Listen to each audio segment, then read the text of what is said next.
लड़कियों का अपना कोई घर नहीं होता, ना मायके में ना ससुराल में। राधे राधे, हरे कृष्णा फ्रेंड्स। आगे आप लोगों के साथ में मैं शेयर करूंगी कि मैंने ऐसा क्यों कहा और क्या रीजन था इसके बारे में बात करने का। तो हुआ कुछ ऐसा था, कल रात का टाइम था, लगभग 10:30-11 बजे का टाइम था। और अचानक से मैंने यूट्यूब खोला हुआ था, अचानक से मेरे सामने एक लाइव आती है जिसमें एक लेडीज थी। अ, उनको मैं काफ़ी टाइम से जानती हूँ, वो टेक की वीडियोस बनाती हैं और बहुत अच्छी वीडियोस बनाती हैं। मैं ये नहीं कहूँगी बहुत, मतलब मैंने बहुत कुछ वीडियोस उनकी देखी थी, बहुत अच्छी वीडियोस वो बनाती हैं। लेकिन वो बहुत ज़ोर-ज़ोर से रो रही थी, बहुत परेशान थी, बहुत रो रही थी। तो मेरे मन में एक जिज्ञासा हुई कि मैं उसे ना खोल कर देखूँ कि वो ऐसा क्या हुआ उनकी लाइफ में कि वो इतनी ज़ोर-ज़ोर से रो रही हैं। पहले मुझे लगा कि कुछ कुछ तो प्रॉब्लम है जो बंदा इतना रो रहा है लाइव आकर रात के 11 बजे। तो मन में एक जिज्ञासा थी, तो मैंने उस लाइव को खोलकर देखा। और उस लाइव को जब मैंने पूरा देखा, 13-14 मिनट की वो लाइव थी लगभग। मैंने जब उस लाइव को पूरा खोल के देखा तो मैं शॉक थी कि किसी की भी लाइफ में कितनी भी बड़ी प्रॉब्लम हो, लेकिन फिर भी वो हंसी खुशी अपनी वीडियोस बनाकर आप लोगों के लिए साथ में शेयर कर सकता है। जितनी भी लाइफ में प्रॉब्लम्स हो, सारी प्रॉब्लम्स को भूल कर, लेकिन फिर भी वो आप लोगों के लिए वीडियो बनाता है। तो वो बता रही थी, अपनी प्रॉब्लम्स बता रही थी कि उनके घर में शायद कुछ झगड़ा हुआ था, जिसमें कि उनका मतलब उनकी जो मदर इन लॉ थी या फिर उनके हस्बैंड थे, उन्होंने किसी बात के लिए उनके साथ में कहा-सुनी हुई उनकी। तो उन्होंने बताया कि मैं पिछले 10 सालों से इतनी मेहनत कर रही हूँ, पिछले 10 सालों से मैं स्टिचिंग भी करती हूँ, मैं बच्चों को ट्यूशन भी पढ़ाती हूँ, सिलाई भी करती हूँ, घर के बाकी के सारे काम भी करती हूँ, खाना भी बनाती हूँ, अपनी बच्ची को भी देख रही हूँ और साथ में अपना यूट्यूब चैनल भी चला रही हूँ। और इन सब में पिछले 10 सालों से मैंने अपने आप को पूरी तरह से झोंक दिया, काम कर कर के अपनी सेहत की तरफ ध्यान नहीं दिया। रात को 2-2 बजे तक बैठ के एडिटिंग करती हूँ, काम करती हूँ अपना। और इतना सब करने के बाद में मैंने अब तक जितना भी पैसा कमाया 10 सालों के अंदर, वो सारा का सारा मैंने यहाँ ससुराल वाले घर पर लगा दिया। अभी हाल ही में उन्होंने कुछ काम करवाया था घर में, जिसमें उन्होंने अपना यूट्यूब से जितनी भी उनकी पेमेंट आई, जितनी भी उनकी अर्निंग आई या फिर जितना भी उन्होंने अब तक कमाया ट्यूशन से, स्टिचिंग से, घर के छोटे-मोटे काम करके जितना भी उन्होंने अब तक कमाया, वो सारा पैसा ना उन्होंने घर में इंटीरियर काम करवाने में लगवा दिया।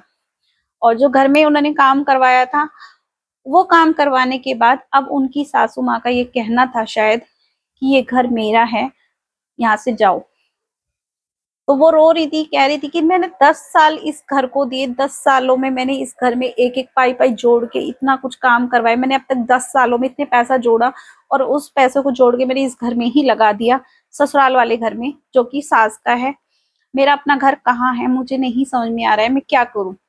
मायके में माँ नहीं है, माँ को मरे हुए 10 साल हो चुके हैं। भाई-भाभी के घर नहीं जाना चाहती। अपना खुद का घर मेरा कहाँ है, मुझे ये बता दो आज। मेरे पास, मतलब मैं सुन के हैरत में थी कि कोई भी लड़की शादी करके जब जिस घर में जाती है, वो लड़की उस घर में एक उम्मीद लेके जाती है कि ये घर मेरा है, और वो उसी भावना के साथ उस घर को सजाती है, संवारती है और उस घर में रहती है कि ये घर मेरा है। लेकिन अचानक से उसको 10 साल बाद ये बात बोल दी जाती है कि ये घर मेरा है। तो सोचो, उस लड़की ने जो इस 10 साल उस घर को सींचने में दिए, उस घर को बनाने में दिए, उन 10 सालों में उस लड़की की जो मेहनत थी, उसका उसे क्या फल मिला? अगर वो 10 सालों तक उस घर को अपना ना समझ के, अपनी सास का ही घर समझ के उसमें लगी रहती, तो क्या वो उस घर को अपना पाती? नहीं अपना पाती। लेकिन उसने उसे अपने घर उस घर को अपना समझा और उन 10 सालों में उसको बड़े प्यार से सींचा, उस घर में हर छोटी-बड़ी चीज़ की, ये अपना घर समझ के। लेकिन अचानक से उसको बोल दिया जाता है कि ये घर तुम्हारा नहीं है, ये घर मेरा है। तो सोचो उस पर क्या बीतेगी। रात वो यही बात बोल रही थी कि मैं उन लड़कियों को कहना चाहती हूँ जो शादी करने जा रही हैं, शादी से पहले अपना खुद का घर बनाओ, उसके बाद शादी करो। ताकि कल को अगर आपके साथ ये सिचुएशन आए कि आपको कह दिया जाए कि ये घर तुम्हारा नहीं है, तुम जाओ यहाँ से, तो आपको ये सोचना ना पड़े कि आपको किस घर जाना है। आपको मायके जाना है या अपने घर में जाना है। तो मुझे सोच में पड़ गई कि यार बात तो सही है, अपना खुद का घर होना कितना जरूरी है आज की डेट में। मतलब उनकी लाइफ को देख के ना मुझे भी रोना आ गया, सच बताऊं मैं खुद इतनी हैरान थी, इतना परेशान थी वो। उनकी देख के ना मुझे ये लग रहा था कि शायद उनके घर में ना बहुत बड़ी प्रॉब्लम हुई थी, और उन्होंने अपनी जो स्ट्रगल दिखाया था ना, अपनी जर्नी दिखाई थी अब से कुछ दिन पहले की वीडियोस में, कि मैंने कहाँ से शुरुआत की थी और आज मैंने इतना काम कराया है, अपनी खुद की मेहनत से कराया है, खुद के दम से किया है। अब यूट्यूब पर वीडियो बना बनाकर रात रात भर जाग कर मेहनत करके मैंने ये काम किया है, तब कहीं जाकर मैं यहाँ तक पहुंची हूँ। जब मैं कर सकती तो आप लोग क्यों नहीं कर सकते। उन्होंने इतना भी बोला कि जब मैं कर सकती तो आप लोग क्यों नहीं कर सकते, आप भी कर सकते हो। दूसरों को मोटिवेट किया उन्होंने। लेकिन आज जब मैंने उन तकलीफ में देखा तो मुझे समझ में आया कि हर इंसान जो यूट्यूब पर है ना, जो दिखती है कहानी, तो मेरा अभी ना कोई आ गया था इसलिए थोड़ा डिस्टर्ब हो गया, मुझे नहीं पता मैं क्या बोल रही थी और कहाँ थी। लेकिन मैं इतना कहना चाहूंगी कि उनकी बातें ना सुन के मुझे एक चीज समझ में आई कि उनका यही कहना था कि लड़कियों के पास अपना खुद का घर जरूर होना चाहिए। और उनकी बातें सुनकर मैं भी सोचने के लिए मजबूर हो गई कहीं ना कहीं। मेरे भी क्योंकि दो दो बेटियां हैं, कल को मुझे भी उनकी शादी करनी है, वो भी अपने घर जाएंगी ससुराल में। तो मुझे भी एक थिंकिंग सोच में यही आई है कि ये बात सच है कि एक लड़की का अपना कोई घर नहीं होता, ना ससुराल वाला ना मायके वाला। आज जिस मुकाम पर आकर वो खड़ी हैं, उसी मुकाम पर आकर मैं भी खड़ी हूँ। मेरे पास ना मायके का घर है और ना ही ससुराल का घर। जिसमें मैं रह रही हूँ ये घर मेरी सासू माँ का है, मेरा खुद का घर नहीं है।